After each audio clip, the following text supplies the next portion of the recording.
En el segundo, ¿ya? porque hay una hipobulia. Y hay una hipobulia. Y en el primero, ¿qué cosa hay?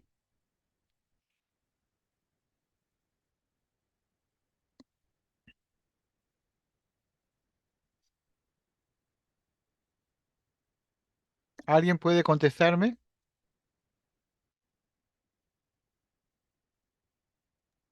Sería una Bien, hipobulia en ambos casos, doctor. claro, hay hipobulia en ambos casos, pero en el caso del primero es una abulia, o sea, un estado en el cual la persona aparentemente ha perdido todo tipo de deseo de hacer cosas, de realizar cosas, como que estuviera congelada en el tiempo y no pudiera tomar decisiones, no pudiera actuar. Y entonces deja que el tren de la vida pase y él solamente está observando que la vida está pasando y no toma ninguna decisión. En el segundo caso, lo que estamos viendo más es un trastorno de la conducta motora. Es la capacidad que tiene una persona de realizar, ¿no?, movimientos. Y en este caso, el paciente está congelado. Está como quien dice, como una estatua. No puede mover ningún dedito, ni siquiera la uña de los dedos. Y esto es un compromiso de la conducta motora, también puede ser también un compromiso de la conducta de la voluntad. En este caso, ambos componentes son importantes de que ustedes los observen, los miren, porque en el caso de los cuadros catatónicos ya no es frecuente encontrar este tipo de cuadros catatónicos, que nosotros le llamamos, ¿no?, cuadros catatónicos como muñequitos de cera, donde tú ponías al paciente en cualquier posición, lo podías poner boca arriba, boca abajo, cruzado, y el paciente podía permanecer horas, días, semanas, meses en esa posición sin moverse, sin actuar, sin realizar ningún movimiento motor. Estas alteraciones motoras ya no se ven, probablemente porque los tratamientos han empezado temprano y ya no se evolucionan a cuadros de este tipo tan deficitarios, ¿no? Con tanta dificultad de poder ver. Entonces, vamos a tratar entonces dos temas que son muy importantes y que ustedes tienen que aprender a observar principalmente. Este es parte de lo que uno observa, mira en el paciente, que nos ayuda a determinar signos o síntomas que tienen que ver con la voluntad, o sea, la capacidad de tomar decisiones, y con la conducta motora o la realización de movimientos corporales.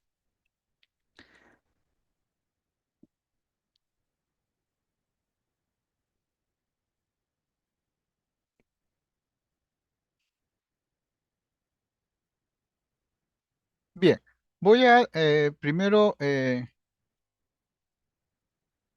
aperturar la exposición para poder.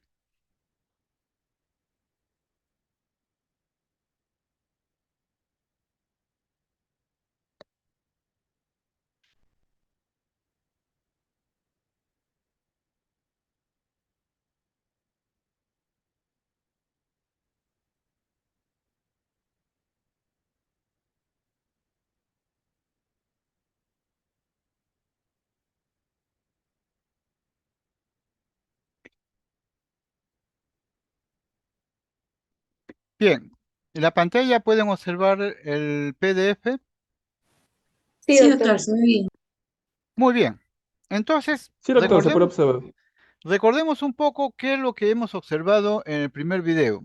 Hemos visto a una persona que aparentemente no tiene ningún deseo de hacer algo, está sentada en la escalera, viene gente, la motiva, la estimula, pero la persona no se siente con deseos de hacer algo y empieza de alguna forma a deambular sin sentido y sin capacidad de poder mm, realizar alguna acción, ¿no?, proactiva o personal. Y entonces empezamos a evaluar de que esta paciente tiene un problema de voluntad.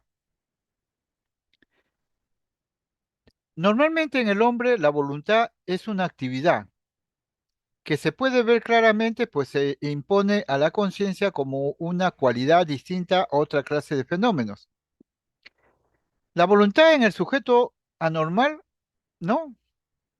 Presenta ciertas dificultades para poder deslindarlo, porque a veces esos desórdenes que presentan de la voluntad se confunden a veces con otras funciones psíquicas, como son la conciencia, la inteligencia o la personalidad.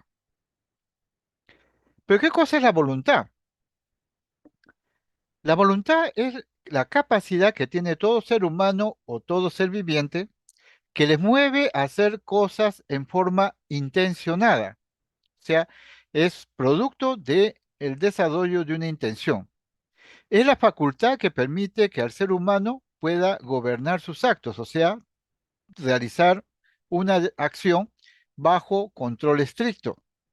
Y esta decisión o este acto, decidirlo con libertad, ¿no? Y bajo elección. Podemos tomar una decisión de realizar una acción de un lado o del otro, opuesto o paralelo, pero con nuestra facultad libre de poder decidir lo que queremos hacer.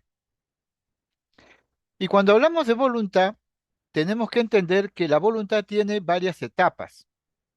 Y esas etapas son parte de lo que nosotros vamos ahora a aprender.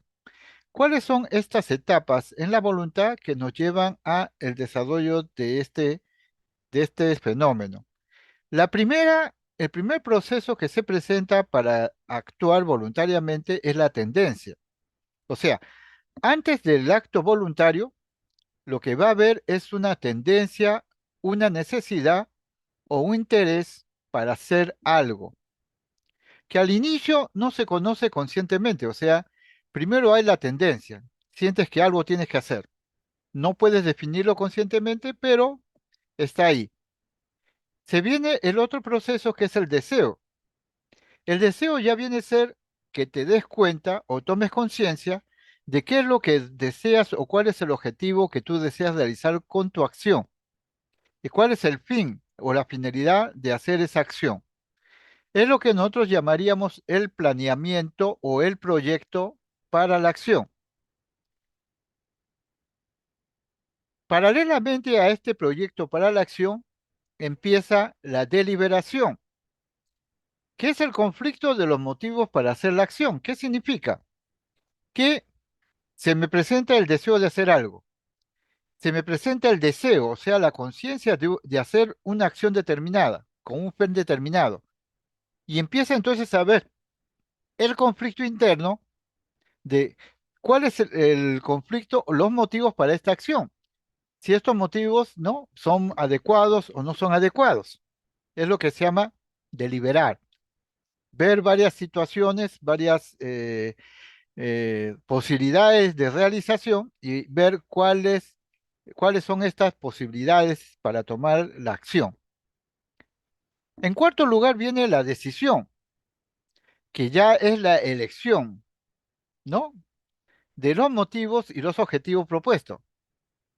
Ahora, esta decisión que nosotros tomamos de realizar una acción puede ser positiva, o sea, hacer la acción, pero también puede ser negativa, no realizarla.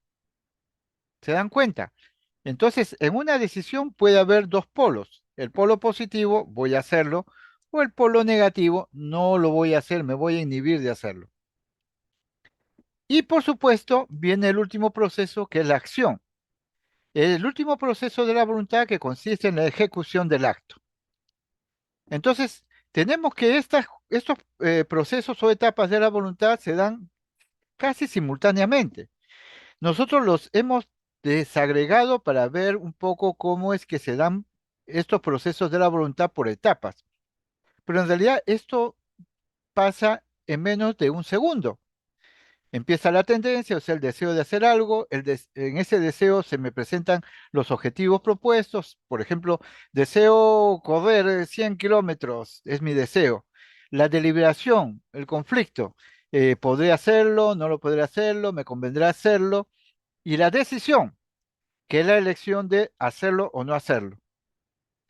Y esta decisión puede ser, lo hago, ¿no? Pero me voy a cansar, o no lo hago y me evito, ¿no? Hacer un desgaste de energía innecesario. Y pasamos a la acción, que puede ser, por supuesto, positiva o negativa. me pongo a hacer la carrera de, 100 de varios kilómetros o dejo que se me vaya, ¿no? No hago la acción y por lo tanto se me va el deseo. Entonces hablamos que clásicamente el acto volitivo tiene etapas. Estas etapas son la de la concepción, o sea, cuando uno tiene la idea de realizar una acción, la deliberación, que significa ver lo positivo o lo negativo de esta acción, y la decisión, que es la toma de conciencia de realizar o no realizar el acto. Y por último, la ejecución, o sea, el acto volitivo en sí mismo. Entonces, recapitulemos. Todo acto volitivo puede ser positivo o inhibitorio. Entonces, y siendo inhibitorio, también ese es un acto volitivo, un acto de la voluntad. Y entonces tenemos que los trastornos de la voluntad pueden ser de tipo cuantitativo, y entonces tenemos trastornos de hiperbulia, ¿no? Y entonces hay un aumento del estado de la voluntad. Y este aumento del estado de la voluntad, el deseo de hacer acciones volitivas o acciones en general por un deseo interno de hacerlos, puede ser productivo o puede ser improductivo. Entonces podemos ser productivos si, por ejemplo, nos podemos estudiar un libro. Puede ser improductivo si ponemos a pasar las hojas del libro, pero no lo leemos. Entonces, pero estamos en hiperbulia, o sea, un exceso de capacidad del acto volitivo, hiperbulia. También podemos tener lo contrario, la hipobulia. ¿Qué cosa es la hipobulia? Es la disminución en la capacidad de tomar decisiones o actuar. Entonces la persona disminuye su capacidad de decidir o disminuye su capacidad de actuar. Ahora, la hipobulia, a su vez, puede expresarse a través de impulsos irresistibles insensatos e impulsos irresistibles sistemáticos o que algunos dicen manías, ¿no? Conductas repetitivas o impulsos irresistibles sistemáticos continuos. Y otros pueden ser impulsos irresistibles insensatos, o sea que no tienen una finalidad, pero lo repetimos, lo hacemos, a pesar de que sabemos que son insensatos. Tenemos entonces que la disminución de la voluntad, ya sea total o parcial, se llama abulia. Y entonces recordaremos el primer video que hemos visto en esta chica, de que lo que estamos observando en ella es un estado de abulia, un estado de ausencia total o parcial de la voluntad, de tomar decisiones. Ahora, a su vez la abulia puede ser de distintos tipos. Puede ser una abulia neurasténica, que tiene que ver con estados de ansiedad y neurosis. Y entonces son aquellas personas que le refieren a usted que cuando quieren hacer algo se sienten fatigados o cansados. Y entonces cada vez que usted le dice, haz esto o haz lo otro, él le dice, no, estoy cansado, no tengo deseo de hacerlo, no me motiva. Es una bulia neurasténica. Eso cansa, dice. Hacer eso cansa. Hay la bulia melancólica, que es el estado de ausencia total o parcial de la voluntad donde el proceso está asociado a un estado de ánimo depresivo. La persona está tan deprimida que no tiene deseos de hacer nada. Eso se llama abulia melancólica o abulia de tristeza profunda, que podría ser el caso de la niña, de la chica que hemos visto en el video. Tenemos la abulia esquizofrénica, que es el estado de lo que nosotros vamos a ver posteriormente cuando veamos la esquizofrenia, los famosos síntomas negativos del paciente esquizofrénico, donde el paciente no hace nada, se convierte en un adorno en casa, se convierte en un objeto que la familia le dice ponte aquí, ponte allá, pero no realiza ninguna actividad productiva. A eso se le llama abulia esquizofrénica o ausencia de la voluntad en el esquizofrénico. Y tenemos por último la abulia catatónica, que podría ser el estado en el cual hemos visto el segundo video, ¿no? Esa incapacidad de la persona, o en este caso del paciente con catatonía, de ejercer su voluntad. Está como una estatua, congelada, no hace nada, no tiene ninguna motivación para hacer ni un movimiento de corporal o alguna acción que conlleve una meta. A eso se le llama abulia catatónica. Tenemos entonces que en los estados de disminución o de la psicopatología de la voluntad, podemos encontrar entonces la abulia, que es la incapacidad para realizar el acto voluntario, que sea por falta de vigor, ¿no? O de las tendencias que lo determinan y que no le permiten, según las etapas que hemos visto del proceso de desarrollo del acto voluntario, no le permiten llegar a la decisión, ya sea por impotencia para cumplir la decisión tomada, o sea, se siente incapaz de poder hacerlo. Ahora, esta abulia puede ser fugaz y entonces hablamos de un estado de fatiga, donde la persona está tan cansada que no puede hacer ningún movimiento, no puede tomar ni pensar tomar una decisión, ¿no? Y por ese hecho no lo hace. Y es fugaz, ¿por qué? Porque pasado el momento de la fatiga, la persona vuelve a sentirse capaz de hacer el acto volitivo. Pero también podríamos hablar de una bulia más durable o permanente. Y aquí estaríamos hablando de uno de los signos y síntomas que es cardinal en los cuadros de depresión, los estados de abulia, la incapacidad de la persona de culminar la decisión o la incapacidad de la persona de tomar decisiones. Por eso el paciente depresivo le va a decir a usted, doctor, no sé, pero no puedo pensar, no puedo tomar una decisión, me siento incapaz de tomar una decisión positiva o negativa. Y a eso le llaman abulia con capacidad de duración más intensa. Tenemos también la hipobulia, que se limita a formas secundarias o breves, ¿no? Debilitantes en la voluntad, donde la persona tiene imposibilidad o gran dificultad para realizar actos volitivos superiores, pero todavía en algunas circunstancias lo puede hacer. Y entonces, ¿qué pasa? Que ya no sucede el acto voluntario, que es el acto libremente de tomar una decisión y hacerla o no hacerla, sino predomina el automatismo sobre la libre o la libertad de determinación de cada ser humano. Yo soy libre y puedo tomar mi decisión, eso es el acto volitivo. También podemos tener trastornos cualitativos de la voluntad. Y en esos trastornos de la voluntad cualitativos podemos separarlos en dos grupos: los actos compulsivos y los actos impulsivos.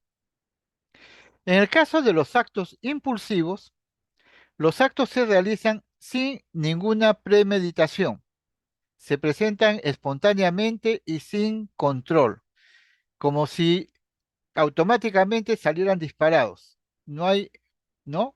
Capacidad de analizar, comparar para tomar una decisión. El acto se realiza sin tener conciencia del acto en sí mismo.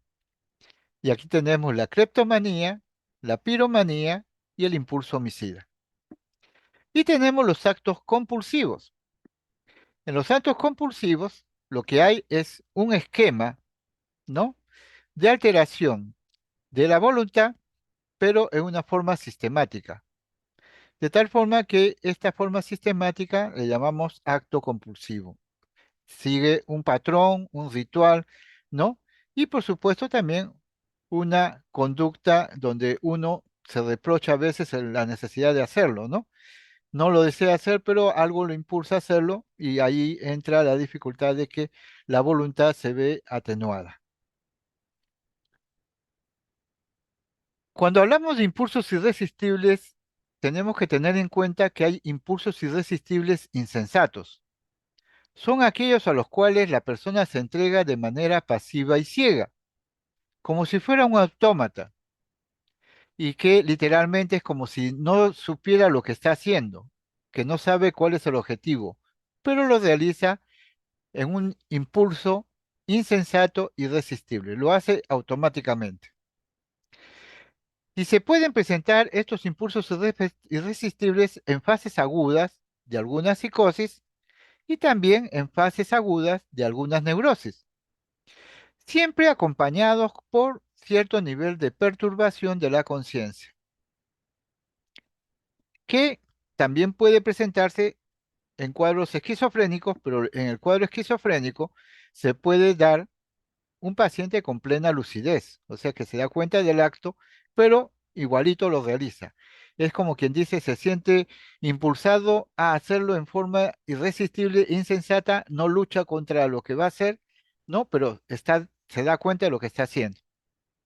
A diferencia de los cuadros psicóticos o neuróticos en fase aguda, que pueden ir acompañados de perturbación de la conciencia y que hacen que los impulsos irresistibles insensatos se den en una forma automática, como un robot. Ahora, tenemos los impulsos irresistibles insensatos, pero también tenemos los impulsos irresistibles sistemáticos. ¿Por qué son impulsos irresistibles sistemáticos? Porque siguen un patrón de funcionamiento regular. Es como si establecieran un patrón de varios pasos que se siguen en forma secuencial y que llevan, ¿no?, a la el desarrollo de un acto volitivo automático, donde uno no tiene libertad para evitarlo. Y entonces tenemos de los impulsos irresistibles sistemáticos a la toxicomanía, que es el consumo compulsivo de drogas, ¿no? A pesar de que uno trata de detener el consumo, dejarlo, no puede. Y sigue consumiendo y sigue consumiendo y sigue consumiendo. La cleptomanía, que es la tendencia a apoderarse de objetos ajenos.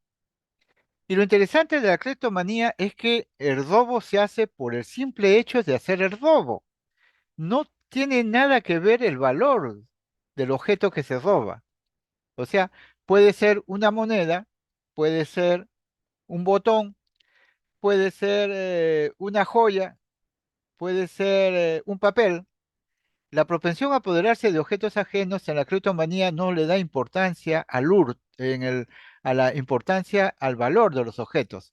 Solo le da importancia al hecho de hacerlo, al impulso irresistible sistemático de realizarlo. Cuando uno hace la cleptomanía o tiene la cleptomanía, siente una situación de hacerlo y después sentirse que ha satisfecho algo o ha realizado algo y se siente calmado. Pero el impulso a la cleptomanía lo tiene una situación de eh, constante tensión, tensión hasta que realiza el acto. Igual sucede con la toxicomanía. Ahora, la dromomanía es también un impulso irresistible insensato, sistemático, donde hay un automatismo ambulatorio o de fuga. Es la tendencia en en ciertas personas que sufren determinadas enfermedades a cambiar de un lugar a otro o alejarse, caminar, caminar, caminar, caminar sin rumbo, sin sentido, con lo que logra bajar el estado de tensión creciente que tenía. Esta dromomanía o automatismo ambulatorio lleva a muchas personas a ciertas circunstancias, como por ejemplo caminar kilómetros y kilómetros de su casa a otro lugar. Hemos tenido pacientes de distinto tipo de patología o trastorno que salían de su casa y caminaban, por ejemplo, de Chosica a Lima, del centro de Lima a Chorrillos, en una forma automática y ambulatoria o fuga, y siempre acompañado de un estado de crepuscular de la conciencia, como si la conciencia estuviera, ¿no?, de alguna forma adormecida, congelada, y uno ya camina, camina, camina, y no siente el cansancio, no siente el hecho de estar caminando, solamente siente que la tensión que tiene va disminuyendo conforme va caminando. Por eso en algunas personas con problemas de ansiedad, a veces se despierta la dromomanía, o en pacientes con cuadros de psicosis o cuadros de tipo afectivo también. puede provocar el deseo de caminar para calmar esa tensión. Pero es un impulso irresistible sistemático no pensado. Otro tipo de alteración es la piromanía, que es el impulso violento a jugar con fuego. Más que producir incendios, es el impulso violento a jugar con el fuego. Por supuesto, aquí pueden estar asociados personalidades de naturaleza agresiva y activa, como los psicópatas, que desean destruir las cosas, aniquilarlas sin control. Puede haber antecedentes, ¿no? En estos pacientes piromaníacos de intento suicida o de maltrato a hombres o animales. El impulso violento a producir incendios o piromanía es más que todo a jugar con el fuego. Quieren prender algo y sentir que el fuego lo pueden ellos manejar. Por supuesto, en ese deseo de manejar el fuego no le dan importancia al fuego y pueden prender distintos lugares, incluso parques. Se han encontrado pirómanos destruyendo parques nacionales, árboles y otras cosas más. Este tipo de patología es poco frecuente, pero siempre está presente y está asociado de repente a los grandes incendios, ¿no? de los bosques. Por eso en Europa se intenta siempre buscar, y en otros países también como en Sudamérica, se encuentra a veces que hay algunos piromaníacos asociados a incendios forestales y que uno cree al principio que puede haber sido solamente provocado por alguien que dejó encendido un lugar donde había pernotado o algo por el estilo. Sin embargo, no es así. Puede ser que sea un pirómano el que realice este tipo de conducta. El impulso homicida. El impulso homicida se diferencia de las otras clases de tendencias al homicidio porque no tiene motivo alguno.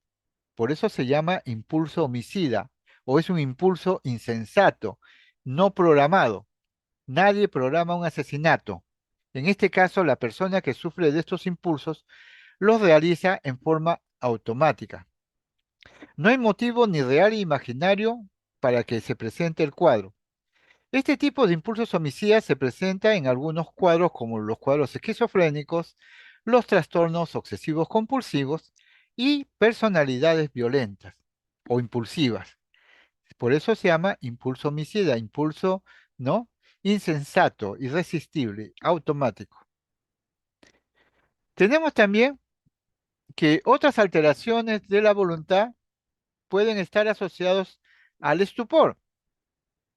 Y en este caso, en el estupor, lo que se caracteriza es la falta de movimiento en la persona. Entonces, la persona no puede ejercer su voluntad, no puede moverse, está congelado. Por eso, en esa segunda video que hemos visto, podríamos hablar de un estupor catatónico. El estupor catatónico es la falta de movimiento o inactividad espontánea, ¿no? Que a veces se logra interrumpir con estímulos externos y a veces no. Y donde lo que uno llama la atención es que encuentra una mímica, una expresión facial inexpresiva y un paciente sin lenguaje, mutista. Y tenemos entonces el estupor, falta de movimiento y falta de ejercicio de la voluntad para poder desenvolverse y realizar un acto positivo o una acción positiva como moverse. Y los estupores pueden ser de cuatro tipos.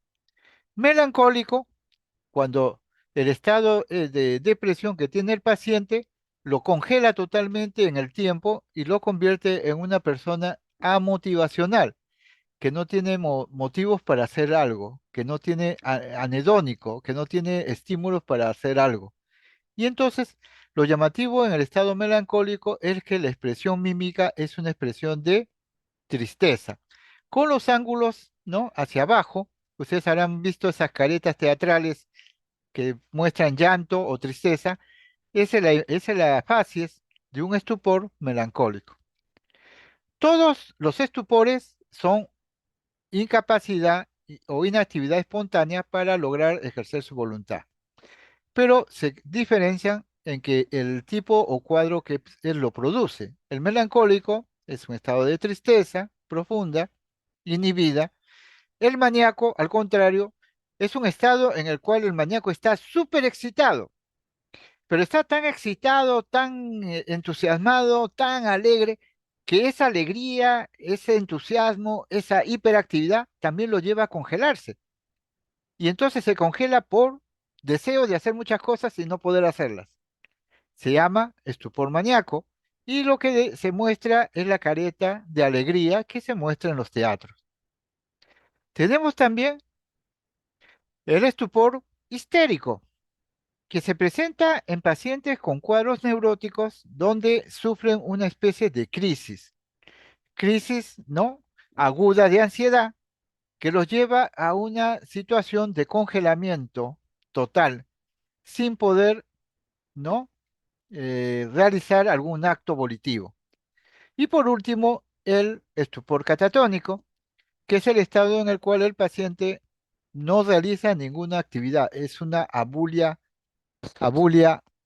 catatónica que lo lleva a un estupor, a un congelamiento, a una especie de robot sin motivo para moverse.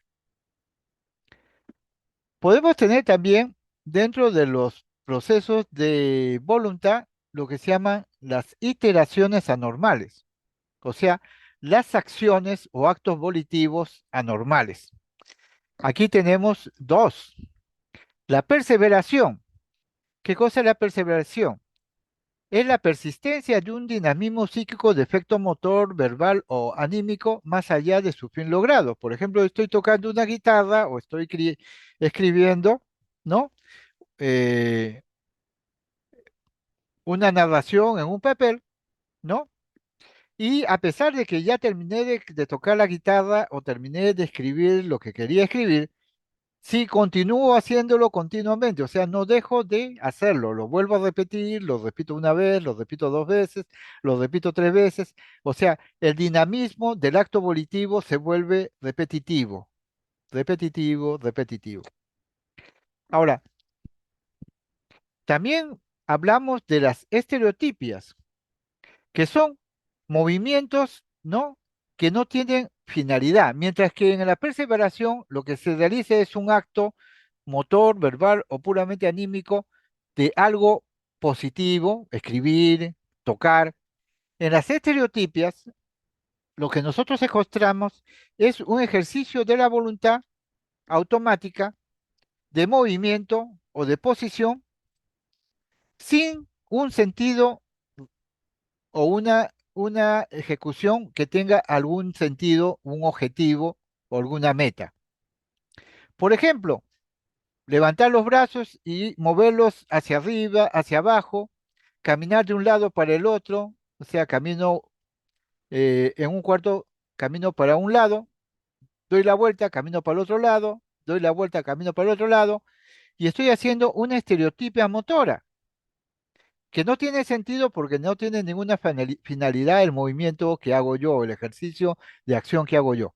No tiene finalidad. Por eso se le llama estereotipia, o es igual que la repetición, ¿no? De un disco rayado. Puede ser un movimiento, puede ser un pensamiento o puede ser un gráfico, pero es repetitivo constantemente. Tenemos también el negativismo. ¿Se acuerdan ustedes que en el acto volitivo puede haber una acción positiva y una acción inhibitoria? En este caso, el negativismo es la expresión de una oposición primaria y gratuita a realizar cualquier acción. Y tiene dos variedades.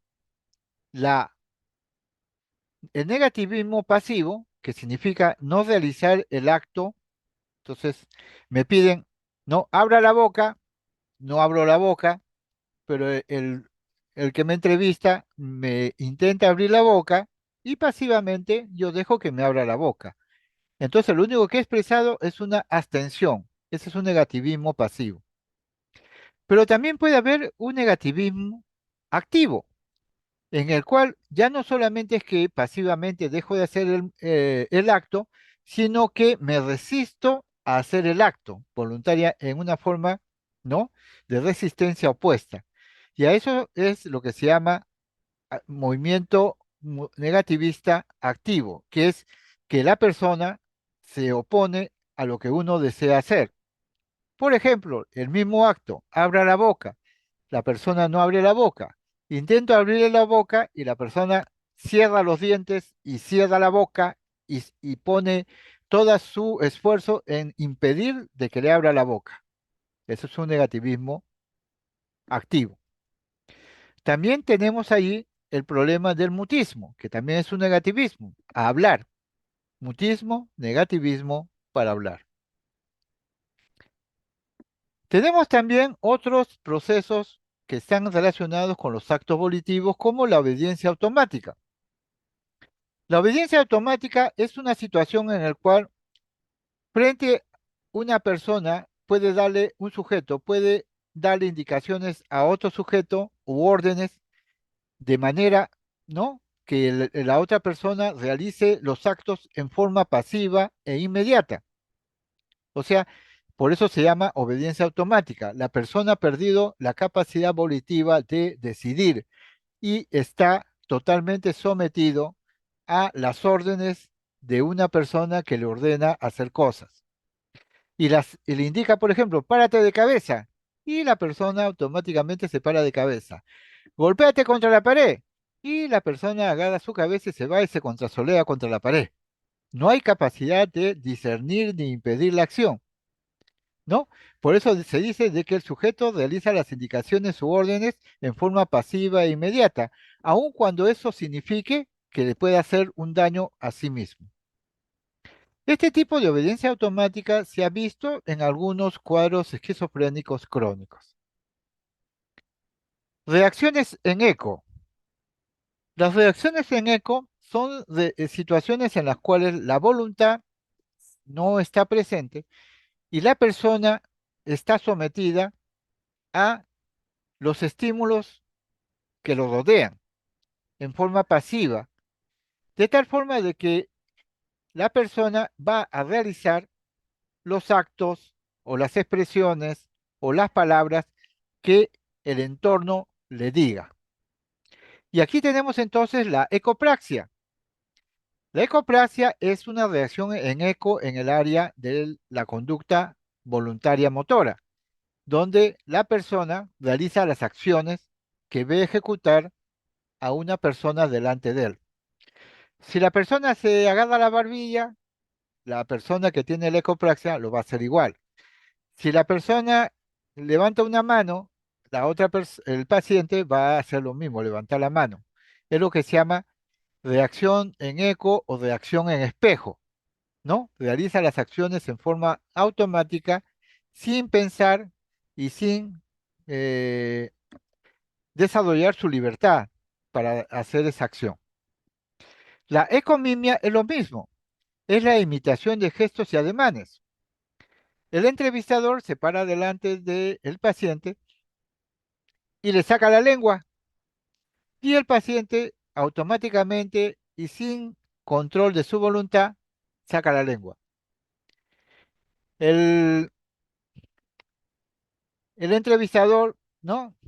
Eh, le hace un guiño o un tic y la persona o el paciente realiza el mismo tic o el mismo guiño. Iguales son las ecolalias, que es la reproducción de palabras. Es como si el paciente se volviera uno de esos ecos ambientales donde uno va a una montaña, grita una palabra y el eco le devuelve la palabra. Igualito. Uno va frente al paciente, le pregunta, ¿cómo está?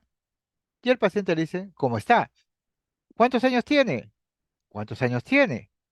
¿Qué es lo que hace usted aquí? ¿Qué es lo que hace usted aquí? Entonces, como ustedes se darán, aquí no hay ningún ejercicio de la voluntad, ni siquiera de la capacidad de tomar decisiones o resistirse. Entonces llamamos reacciones en eco a conductas no motoras, mímicas o verbales, ¿no? De imitación. Otro proceso que tiene que ver con los aspectos de la voluntad es la famosa sugestibilidad psicopatológica, o lo que muchos dicen, personas que son muy sugestionables, que se les puede sugestionar de tal forma que pueden provocarse o inducirse en esas personas determinadas situaciones o determinados procesos, porque la persona es tan sugestionable que realiza el acto o el hecho en forma no automática. Tenemos entonces la sugestibilidad patológica, que es la predisposición individual de la persona a realizar, ¿no? O a dejarse inducir en determinados momentos, ¿no? Y entonces uno le dice, ¿tienes pelos en los ojos? Y la persona cree que sí, que tiene pelos en los ojos. Eres coja. Y la persona se vuelve coja. Esto es muy frecuente en los cuadros histéricos, las famosas sugestibilidades patológicas, o sea, personas que pueden ser influenciadas y uno puede lograr que las personas hagan lo que uno desea que haga. Pero junto con ello, esto también puede meterse en el área psicótica y hablamos de la psicosis inducida o famoso locura a dos, o como dicen los franceses, folie à deux, ¿no? Psicosis a dos o locura de dos, que es la aparición de un desorden mental generalmente de tipo paranoide en dos o más personas que conviven mucho tiempo juntos. Y entonces, ¿qué se encuentra? Se encuentra muchas veces que una de las personas desarrolla un cuadro paranoide y la otra persona, por convivencia, asume los mismos patrones y las mismas concepciones que la persona que tiene el cuadro paranoide. Un ejemplo muy frecuente es el que tuvimos nosotros en una emergencia. Nos llegó una chica totalmente desorganizada, descuidada en aseo, higiene, veía cosas, escuchaba cosas, decían que le perseguían. Estaba con un cuadro de psicosis aguda, probablemente característica de un cuadro esquizofrénico agudo. Y por supuesto, pues la recibimos, la pusimos en sala de emergencia, le empezamos a dar tratamiento y al día siguiente la volvemos a ver. Sorpresa para nosotros que al día siguiente, cuando vamos a ver a la paciente, no había ningún síntoma. La paciente estaba totalmente asintomática. No había alucinaciones, no había delusiones, no había comportamientos extraños y raros. Y entonces nos pusimos a rascar la cabeza diciendo, pero ¿y qué pasó? Ella entra por un cuadro de psicosis totalmente desintegrativa, tipo esquizofrénico, y al día siguiente, nada que ver, no hay nada, no hay síntomas. Entonces, intentamos entrevistar a la mamá que le acompañó en la primera parte de la emergencia. Y cuando vamos a entrevistar a la madre, nos encontramos con que el cuadro paranoide y la psicosis esquizofrénica paranoide la tenía la mamá. Pero la mamá, cuando trajo a la chica, se mostró bastante tranquila, normal, y no presentaba ningún síntoma. La paciente sí. Pero después de haberlo separado de la madre, la paciente dejó de tener esa influencia o sugestión psicopatológica y entonces dejó de tener los síntomas paranoides o psicóticos que la mamá le inducía. Entonces quien tenía el cuadro era la mamá y la paciente era inducida en locura por la mamá. ¿Qué tuvimos que hacer? Fácil. Alta a la hija y hay que meter a la mamá para tratamiento, porque la mamá era el problema. Así como esto, hemos tenido también experiencias. ¿Se acuerdan que hubo una época en que hablaban de la posesión demoníaca? Y en una oportunidad aparecieron en televisión, pues, toda una familia que decía que había sido poseída por Satán. Y usted veía los ojos y las miradas de los cinco o seis integrantes de la familia, todos parecían, pues, ¿no? Eh, algo así como, demoníacos. Tenían una mirada demoníaca, una expresión facial demoníaca, de posesión. Los trajeron a Lima los separaron a cada uno de los familiares en un cuarto diferente a cada uno para ver quién o quiénes eran realmente los que tenían los síntomas psiquiátricos y se encontró que de los 6 familiares solamente uno era el que tenía el cuadro psicótico esquizofrénico paranoide de posesión demoníaca. Los otros 5, que eran los que vivían con él, los que le tenían cariño y afecto, habían sido seducidos y inducidos en una psicosis inducida de folie à deux, o sea, un cuadro paranoide, ¿no? Con convivencia entre toda la familia. Sacamos o separamos a los familiares y volvieron a estabilizarse y volverse asintomáticos. Y el único que sí tenía el síntoma y el cuadro se le puso a tratamiento. Esto es interesante porque entonces eso indica de que los seres humanos somos sugestionables, no solamente desde el punto de vista psicótico, también podemos ser sugestionables desde el punto de vista neurótico. Entonces tenemos que tener mucho cuidado porque esto puede ser algo que puede ser común en las emergencias, ¿no? Cuando tengamos la presentación de un cuadro con trastorno mental. Otro problema que tiene que ver con la voluntad son los famosos actos compulsivos. Todos sabemos que los actos compulsivos vienen de pensamientos obsesivos, o sea, los famosos cuadros de trastorno obsesivo compulsivo, donde las obsesiones o ideas, imágenes que se aparecen en nuestra mente, ¿no? En forma repetitiva y sin control, provocan en la persona que la sufre una gran ansiedad y un gran temor.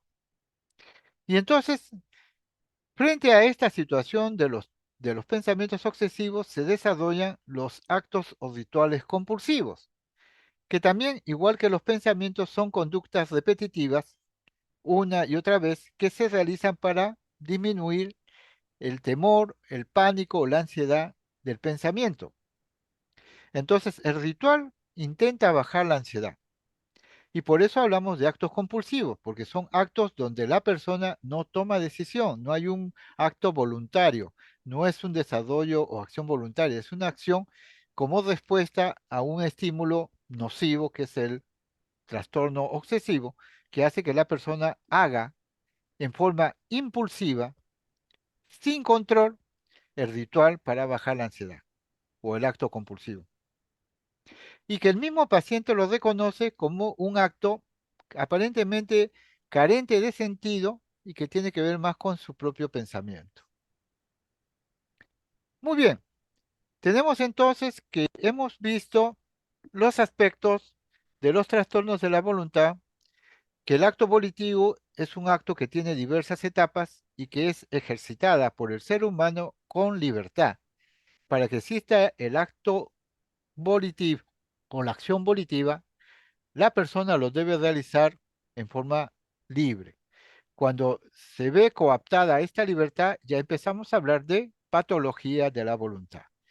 Y tenemos trastornos cuantitativos y cualitativos, ¿no? Trastornos, ¿no? Eh, Cualitativos, que pueden ser sistemáticos o pueden ser impulsivos, insensatos.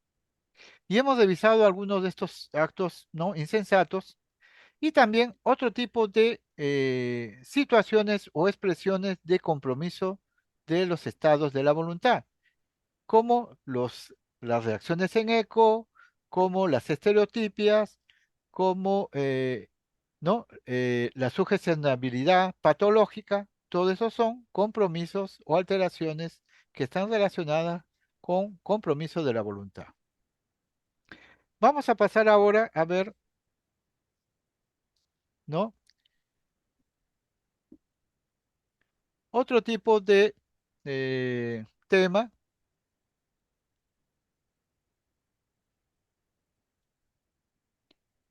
que tiene que ver con los aspectos de los trastornos de la conducta motora.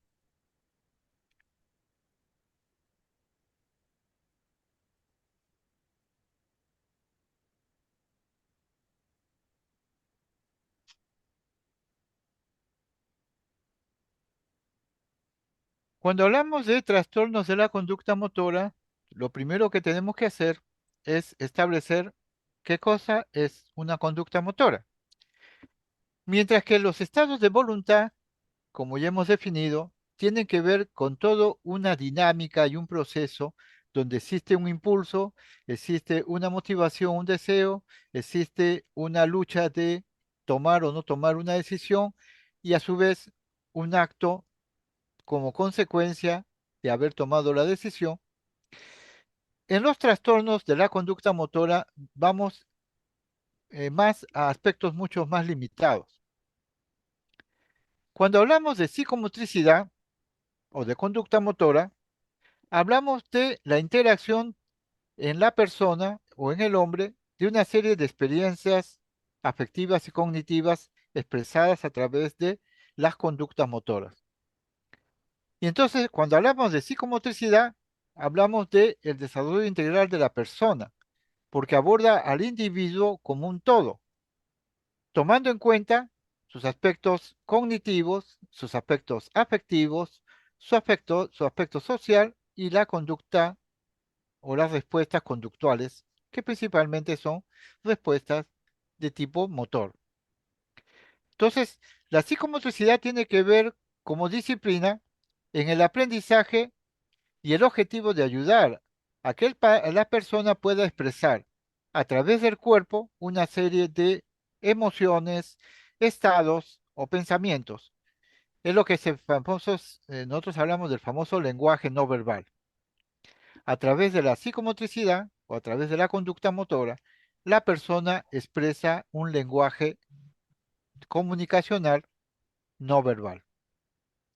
Y entonces, cuando hablamos de eso, tenemos que tener en cuenta que la psicomotricidad tiene que ver primero con el tono muscular, que tiene que ver con los aspectos de los músculos que van a desarrollar movimientos, ¿no? Realizar movimientos a través de el tono muscular y la famosa armonía cinética, o sea, la realización de un movimiento se realiza en forma armónica. Y según Knapp, a través de ese tipo de circunstancias, tanto el tono muscular y la armonía cinética, hablamos de canales de comunicación. Los canales de comunicación son gestos, movimientos corporales, ya sea de la cabeza, de las extremidades, de las manos, de las piernas, de los pies, o expresiones faciales, conducta de movimiento de los ojos y postura. Todo lo que sea conducta motora es un canal de comunicación. Y como ustedes se darán cuenta, cuando hablamos de lenguaje no verbal, es que estamos tratando de interpretar que tal gesto, movimiento corporal, tal expresión facial, tal postura, refleja algún tipo de conducta emocional o algún rasgo de personalidad, o también pueden estarnos induciendo la presencia de un trastorno psicopatológico. Y entonces tenemos, ¿no?, que la psicomotricidad tiene dos niveles. El primer nivel o el primer factor es la expresividad, ¿no? Que es el acto de comunicarle al otro a través de movimientos, gestos, expresiones faciales o posturas, ¿no? Y que están relacionados con factores psicoculturales, que son los símbolos sociales con los cuales la sociedad interpreta determinados gestos o conductas.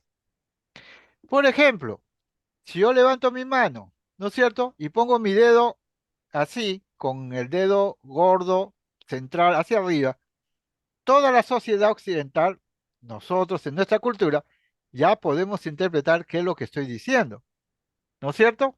Si yo levanto el pulgar de esta forma, eso expresa algo que significa estar de acuerdo. Ok, muy bien, adelante.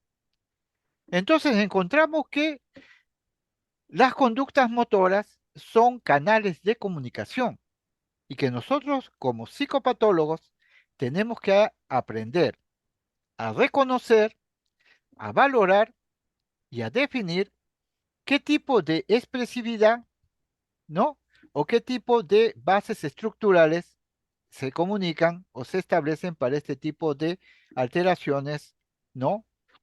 Del área de la psicopatología. Y entonces sabemos que hay factores neurofisiológicos, ¿no? Que también pueden afectar la psicomotricidad, ¿no? Y que pueden provocar rigideces de brazos, piernas y otras partes de nuestro cuerpo y que de alguna forma también tiene un significado. Entonces, las alteraciones motoras pueden ser en la forma de la comunicación o en la forma de su estructura, en cómo el movimiento se ha estructurado. A su vez, tenemos que tener en cuenta que los trastornos de la psicomotricidad corresponden a anomalías que tienen que ver en la dimensión interpretativa o en la dimensión estructural o en ambas. Y entonces cuando se presentan cambios en la estructura, ¿no? O en la comunicación, estamos hablando de alteraciones psicomotoras de interés psicopatológico o de interés patológico. Y entonces, ¿cómo evaluamos las alteraciones psicomotoras? Las evaluamos en tres niveles. Primero, a través de lo que llamamos la expresión facial. Por eso, en la etapa del examen mental, tenemos, ¿no? Porte, comportamiento y actitud. Y ahí tenemos que poner cuál es la expresión facial que nos refleja la persona a la cual estamos entrevistando. Segundo, alteraciones psicomotoras en el habla, en la estructura del lenguaje. Y eso es característica del habla.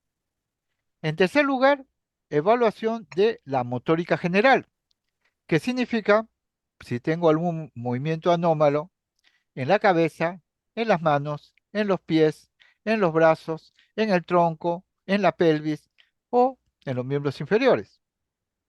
Todos estos son situaciones que nos expresan una estructura de desenvolvimiento anatómico cerebral. Y tenemos entonces que existen una serie, para este tipo de alteraciones psicomotoras, hay una serie de niveles que pueden estar afectados, desde los lóbulos frontales y el sistema límbico, donde nace el deseo de realizar el movimiento, hasta las áreas premotoras, donde se establece o se planea cómo realizar la actividad motora, que pasa por los ganglios basales y el cerebelo, donde la planificación motora ajusta e inicia los programas motores, y que a su vez se expresa a través de la corteza motora primaria y el tracto motor descendente, que tiene que ver con el control de los procesos del movimiento, hasta las células espinales, que son los elementos que van a ejecutar el movimiento. Fíjense cómo se va estructurando a nivel de la corteza hasta el área más periférica de nuestro sistema nervioso central, la estructuración de lo que es la alteración psicomotora. Empieza con el deseo de realizar el movimiento, la estrategia para realizar el objetivo, la planificación motora, los ajustes, el control de los procesos del movimiento hasta la ejecución del movimiento. Y entonces tenemos que en los trastornos psicomotores hay varios tipos de trastornos. Vamos a ir de los más generales a los más particulares. Y empezaremos con lo que nosotros llamamos la agitación psicomotora. ¿Qué cosa es la agitación psicomotora? Es una forma de hiperactividad motora, donde la persona presenta una serie de gestos, movimientos y conductas rápidas y sin ningún sentido u objetivo determinado. O sea, es una forma de hiperactividad sin control. Ahora, las agitaciones motoras o psicomotoras pueden ser reactivas, cuando uno tiene situaciones o acontecimientos de tensión extrema o de urgencia extrema vividas, situaciones de catástrofe, por ejemplo, o situaciones de riesgo de vida, que hacen que uno reaccione en una forma de agitación psicomotora. Ahí pueden haber factores como por ejemplo factores tóxicos fármacos como el consumo de un producto farmacológico, intoxicación por consumo y dependencia de drogas o intoxicación por sustancias, ¿no? Que van a afectar nuestro sistema nervioso central. Los gases, ¿no? Y una serie de tóxicos, ¿no? Que podemos absorber. Hay también las agitaciones orgánicos cerebrales, que se deben principalmente a alteraciones en el área somática o psíquica que favorecen la aparición de angustia y excitación, ¿no? Y que pueden ser debidos a probables accidentes vasculares cerebrales. Y tenemos entonces agitaciones orgánicos cerebrales, como por ejemplo una agitación post-ACV, accidente cerebrovascular, o en las famosas crisis epilépticas, donde se presenta pues un estado de agitación tónico-clónica, ¿no? Provocada por el estímulo nervioso en alguna parte de la corteza cerebral, con compromiso de conciencia secundario. Y por último tenemos también las famosas agitaciones psicóticas, que pueden ser cuadros de esquizofrenia con incontrolable angustia y crisis de violencia, o cuadros maníacos depresivos con signos muy desarrollados de euforia. Entonces, los trastornos psicomotores pueden ser de agitación psicomotora, como hiperactividad motora o como una serie de gestos y movimientos. Pueden ser agitaciones reactivas, como situaciones de estrés o tensión, ¿no? Y hacemos agitaciones por estrés o por ansiedad, o por factores tóxicos inducidas por drogas o sustancias. Agitaciones orgánicas que pueden ser ver por enfermedades médicas o por cuadros epilépticos.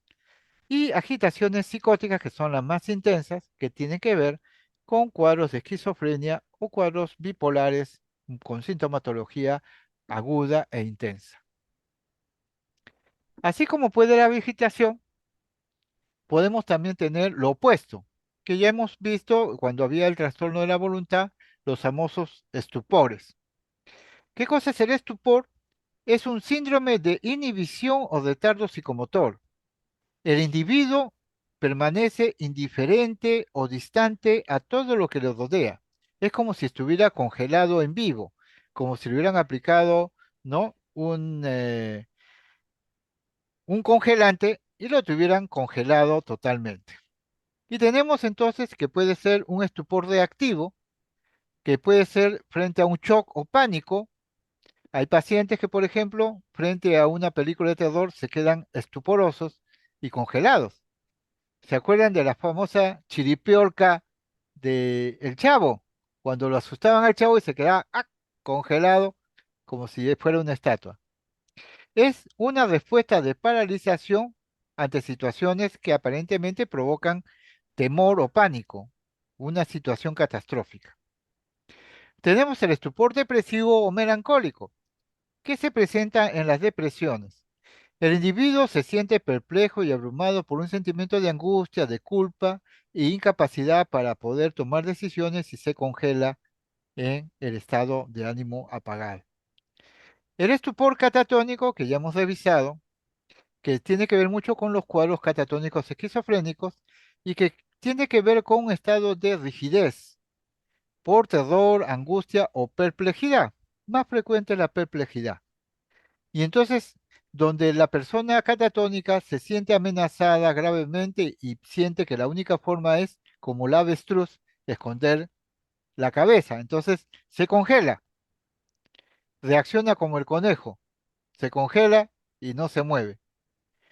Y el estupor neurológico, que puede estar asociado a procesos orgánicos cerebrales, encefalitis, epilepsia o intoxicaciones tóxicas.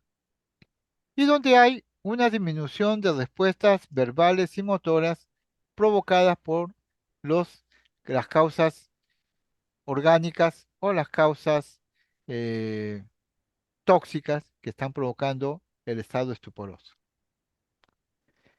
Seguimos viendo alteraciones motoras y tenemos los famosos temblores. ¿Qué son los temblores?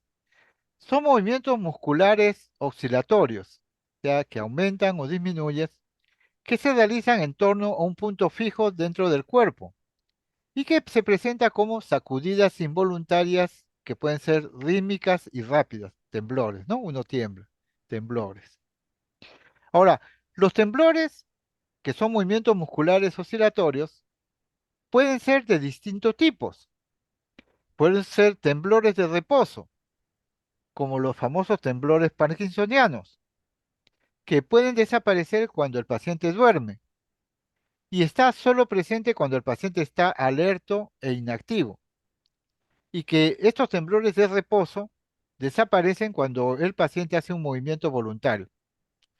Estos temblores de reposo se acompañan de rigidez muscular o disminución de los movimientos o ausencia de movimientos. Temblores de reposo. Hay temblores posturales, que son sacudidas que aparecen al iniciar o efectuar algún movimiento. Puede presentarse, por ejemplo, cuando uno tiene una postura forzada, ¿no? Por ejemplo, haber extendido las piernas y entonces presenta temblores, ¿no? Por estar en una postura forzada. Tenemos los temblores intencionales, que se presentan durante los movimientos voluntarios.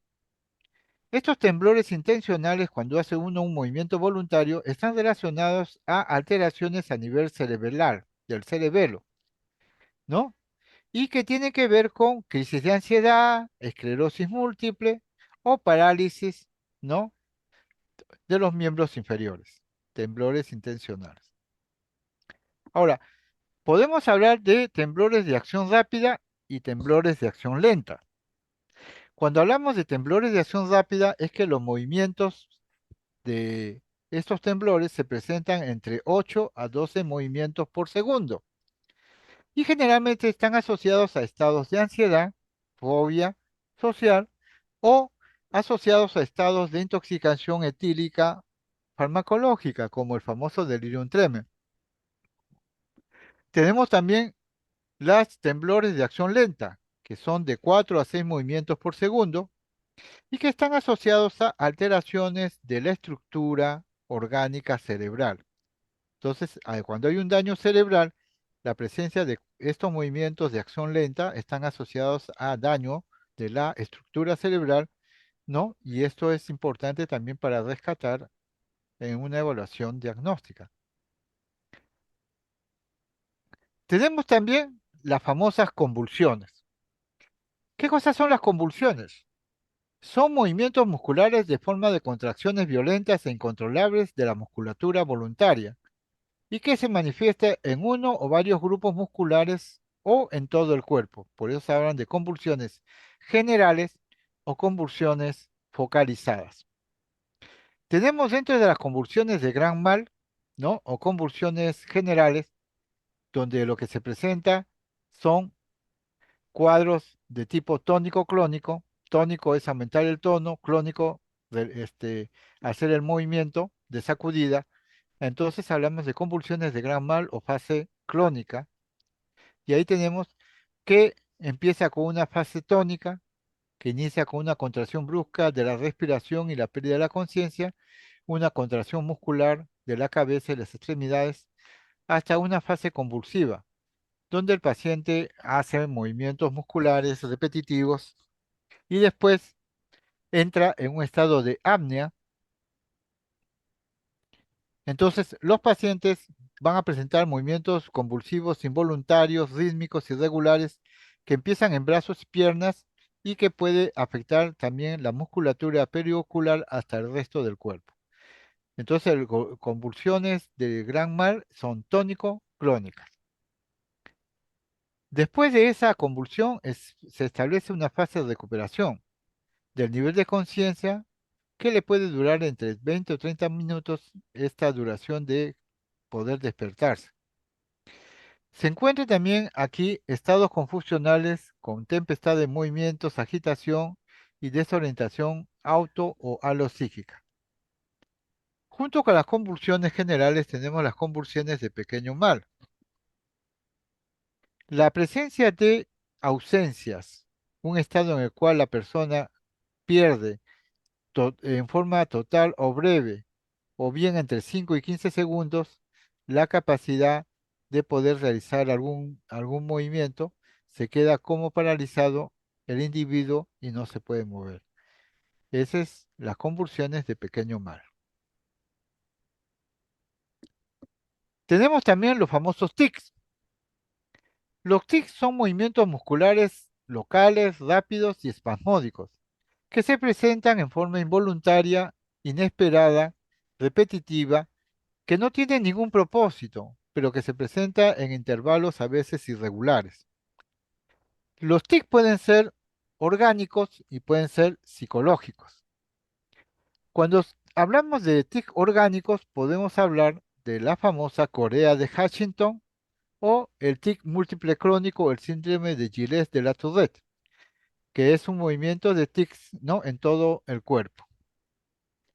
Mientras que si hablamos de tics psicológicos, hay famoso tic transitorio en la infancia o en forma aguda simple, y hay el tic crónico simple. ¿Cuáles son los síntomas diferenciales? Primero, los tics desaparecen durante el sueño. Son reproducibles a voluntad del individuo.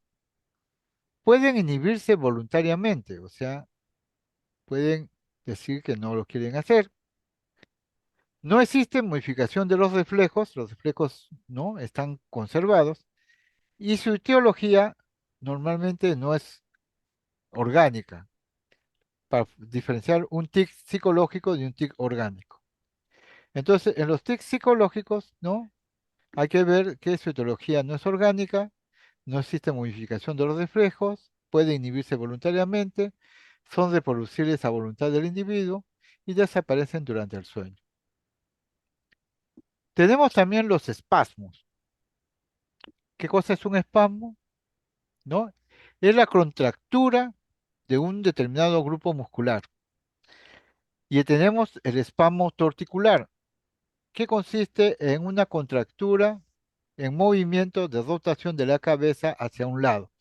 Hay una contractura con movimiento de la cabeza hacia un lado.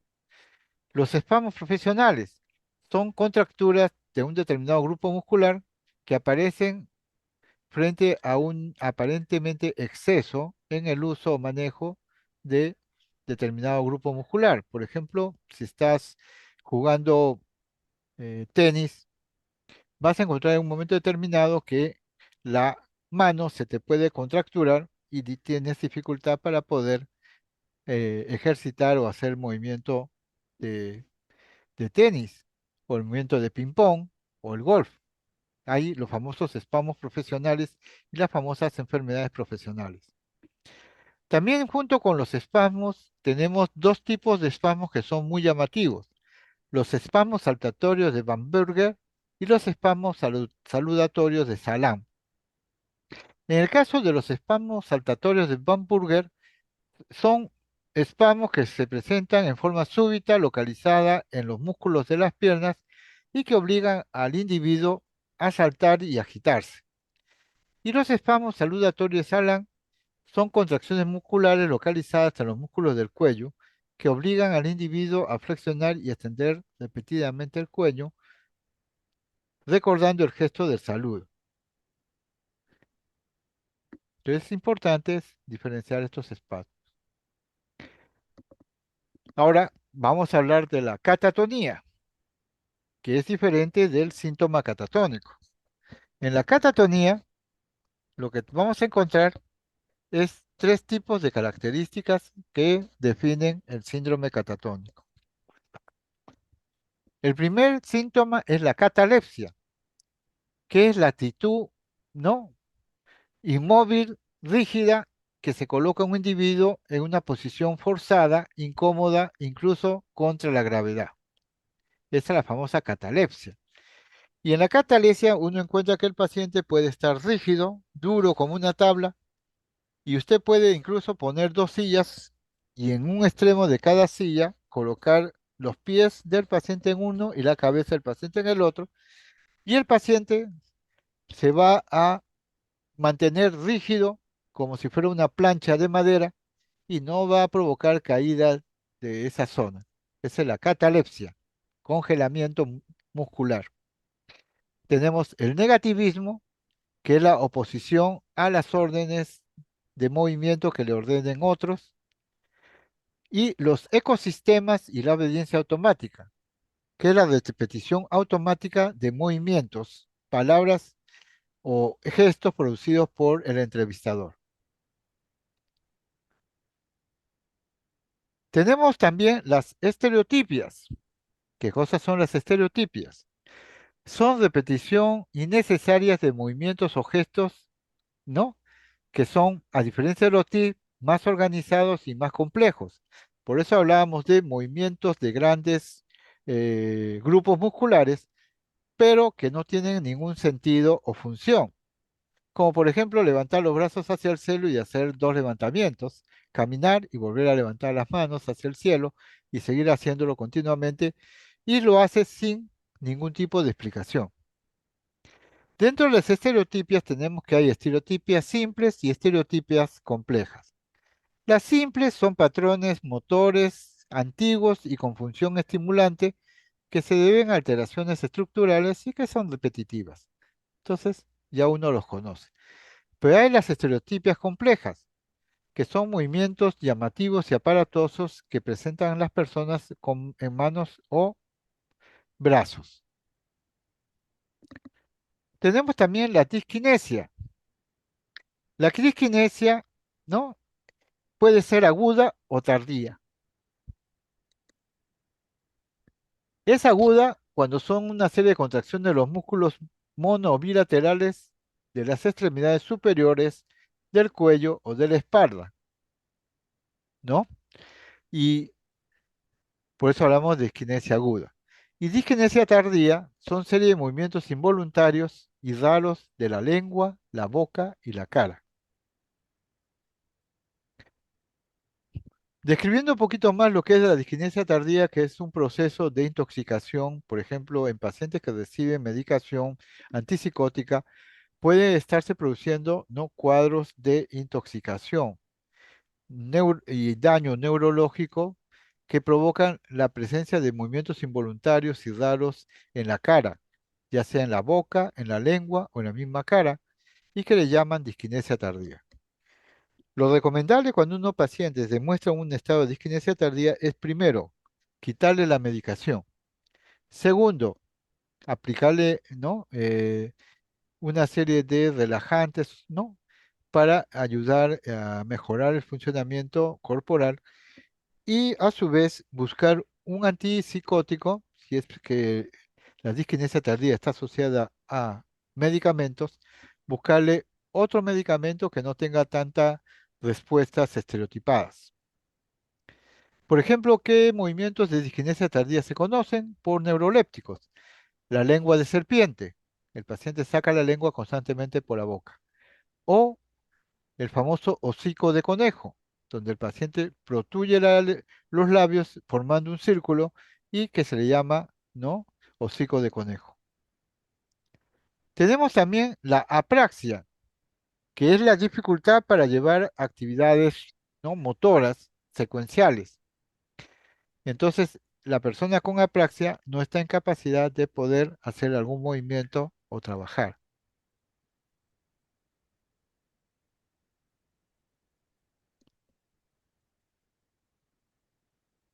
Tenemos también los manerismos. Así como la apraxia es la dificultad para llevar a cabo actividades, ¿no?, secuenciales y coordinadas, también es dificultad para realizar actividades que requieren un nivel de complejidad psicomotora. Por eso la apraxia es una situación muy llamativa. Pero tenemos también los manerismos, que son movimientos parásitos que van a aumentar la expresividad de los gestos y la mímica de la persona, pero que en realidad son conductas, ¿no?, que podrían decirse, también podrían ser estereotipadas, pero en chiquito, porque los movimientos parasitados que ellos hacen son, por ejemplo, tocarse la cabeza, agarrarse la chiva, tocarse los mostachos, ¿no? Cosas así, o pasarse el peine por el cabello, son manerismos, o sea, conductas motoras finas, repetitivas. Mientras que la ecopraxia es la imitación de movimientos de la persona que el paciente observa. La acaticia es la sensación subjetiva de inquietud o de ansiedad o la necesidad de estar en constante movimiento. Tanto la acaticia como la ecopraxia, ¿no? Son alteraciones motoras. En el caso de la acaticia, alteraciones asociadas a los procesos eh, médicos, ¿no? Por ejemplo, el uso de medicamentos pueden provocar estados de acaticia, sensación de inquietud motora, que el paciente lo siente como una presión por moverse constantemente y estar haciendo una serie de conductas extrañas o raras para poderse sentirse tranquilo.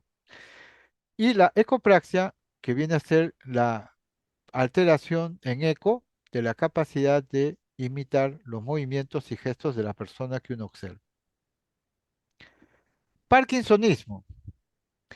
El parkinsonismo es lo que se llama la expresión imitativa de los síntomas del Parkinson. Se caracteriza por que los pacientes con Parkinson van a presentar lentitud motora, temblores en el reposo, rigidez muscular e inestabilidad postural, y eso nos hace pensar en un síndrome parkinsoniano. Pero también pueden presentarse independientemente de los síndromes parkinsonianos y de los controles, ¿no? Ya establecidos. Y este parkinsonismo puede ser ocasionado por muchas enfermedades, especialmente las degenerativas cerebrales. Tenemos también el mutismo. Es la situación en la cual el paciente se muestra callado y no emite sonidos. Sin embargo, el paciente está vigil, ¿no? Está consciente y entiende órdenes, pero no se le da la real gana de recibir, de recibir, de decidir que la persona emita sonidos. Tenemos el mutismo asinético, que está relacionada con el estar sin hablar en una persona que está aparentemente, ¿no? Inmóvil y no se mueve del lugar donde está encontrándose.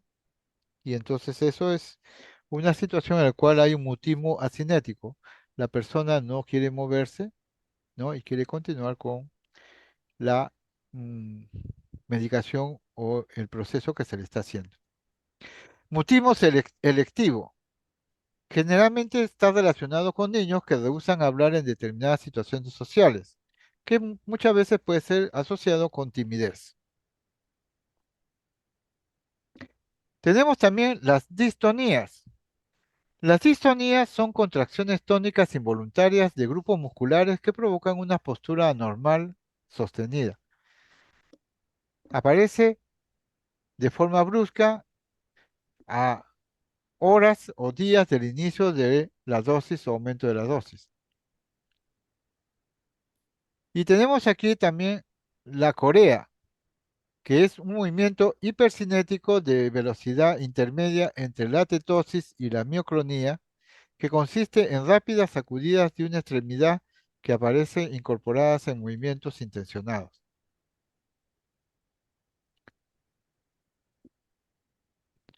No, no hay problema. Entonces seguimos. Tenemos también la atetosis, que son, a diferencia de la corea, que son movimientos hipercinéticos de velocidad intermedia. La atetosis son movimientos lentos, retorcidos, reptantes, sinuosos de las extremidades, generalmente asociadas con lesiones cerebrales perinatales. Y en las atetosis, acuérdense ustedes del famoso baile hawaiano, ¿no? El hula hula. Entonces, el movimiento del baile hawaiano con movimientos de los brazos en forma de serpiente reptante, sinuoso, nos hace recordar las atetosis. Tenemos también el balismo y las mioclonías. El balismo está determinado por lesiones del núcleo subtalámico y son movimientos violentos, amplios, unilaterales de una extremidad que parece que se dispara por sí sola, ya sea desde la pelvis o ya sea desde el hombro, provocando movimientos violentos de gran amplitud. Entonces, como agarrar, estás tú conversando, de repente el paciente con balismo levanta el brazo de una forma impulsiva y sin control y puede hacer daño a alguien o romper algo, o igual puede sentir el movimiento de un movimiento de su pierna que se mueve en una forma violenta y rápida y que puede provocar que golpee a alguien o le dé un patadón a alguien, ¿no? Producto de ese disparo de la pelvis. Este es el balismo. Y tenemos las mioclonías, que son contracciones breves, rítmicas y arrítmicas de suficiente intensidad para mover una extremidad. En algunos casos, estas mioclonías pueden ser hereditarias, pero también pueden estar asociadas a alteraciones del sueño y en ese aspecto, importante revisar estas circunstancias. Así como hemos visto los trastornos no psicomotores corporales, ahora vamos a ver los trastornos de la mímica o de las facies o de la cara. Y tenemos que, ¿no? Hay las famosas ermimias, ¿no? Que son expresiones mímicas normales, las hipomimias, que son disminución del movimiento muscular de la cara, de los movimientos de expresión de la cara, y las dismimias, que son alteraciones que no siguen un patrón determinado de intensidad aguda o menos aguda. Las dismimias ya son alteraciones que no solamente tienen que ver con disminución de la función, sino también con alteración de la expresión facial. Y tenemos las famosas hipermimias, que pueden ser generalizadas, donde participan todos los músculos faciales y la mirada no se fija, sino que se halla distraída o al acecho.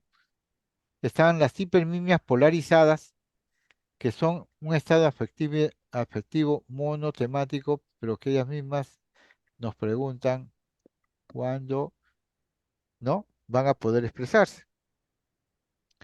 Entonces, tenemos hipermías generalizadas donde participan todos los músculos faciales y la mirada no se queda fija, sino que se halla distraída o al acecho. Tenemos hipermimias polarizadas, que expresan un estado afectivo monotemático, tristeza, alegría, risa, ¿no? Y entonces las hipermimias oscilan desde la escasez de movimiento hasta la inmovilidad. En el caso de las hipomimias, son situaciones en que hay disminución de los movimientos o inmovilidad completa de la expresión facial. Y tenemos las dismimias, que son paramimias o mímicas discordantes, donde la persona expresa facialmente una expresión verbal y sin embargo la expresión facial es totalmente diferente. Entonces no hay una coordinación entre la expresión facial y el acto afectivo o cognitivo que uno expresa. Tenemos también las mimias reflejas o ficticias, que se reproducen en forma de instantánea de guiños o movimientos de la cabeza del observador en forma de espejo. Entonces son las mimias reflejas o ficticias. Por ejemplo, me guiñan el ojo y yo le guiño el ojo. Me mueven la lengua, ¿no? Yo muevo la lengua. Son mimias reflejas. Y esta es la bibliografía de donde hemos sacado esta información. Muy bien. Frente a estas dos situaciones que son importantes, que tienen que ver mucho y reforzadas en el área del lenguaje no verbal, yo les recomendaría leer, ¿no? El lenguaje no verbal. Hay muchos libros, múltiples libros que nos hablan de las descripciones, de las posiciones, posturas y movimientos corporales. Y saber diferenciar entre alteraciones de voluntad, que tiene que ver con el hecho de que la persona puede ejercer el acto volutivo, voluntario y libertario, de las alteraciones de las conductas motoras, que tienen que ver con alteraciones expresivas o alteraciones comunicacionales. Y aquí hemos pasado una revisión de las múltiples alteraciones psicomotrices que se pueden observar en un paciente. Por eso uno cuando observa al paciente debe observar su porte, su comportamiento, su mímica, ¿no? Y cualquier gesto, conducta o acto que escape a una función aparentemente normal y que nos ayuda a descubrir o interpretar que hay alteraciones que están asociadas a determinados cuadros psicopatológicos.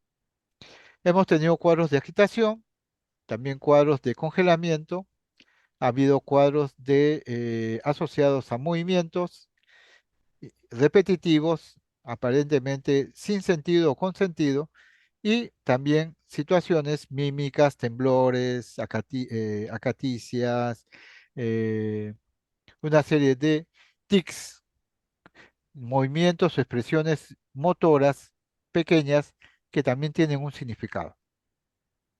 Muy bien. Preguntas a este nivel que deseen hacer, por favor. ¿Alguien desea hacer alguien tiene una duda, por favor? ¿Alguna preocupación con respecto al tema que hemos desarrollado? Todo claro, doctor. Muy bien, entonces, dado el tiempo, vamos a dar por concluida la clase. Esperemos que ustedes les voy a enviar la exposición al delegado general para que puedan, ¿no? Revisarla con tranquilidad, ¿no? Y se tomen su tiempo para ver cada uno de estos términos y definiciones. Muy bien, nos estamos viendo hasta la próxima clase. Cuídense mucho, revisen. Este es el área más importante que es la semiología, el definir adecuadamente los signos o síntomas en el área motora que nos van a ayudar también a orientar a problemas de tipo psicopatológico en los pacientes que tenemos. Nos estamos viendo entonces, cuídense.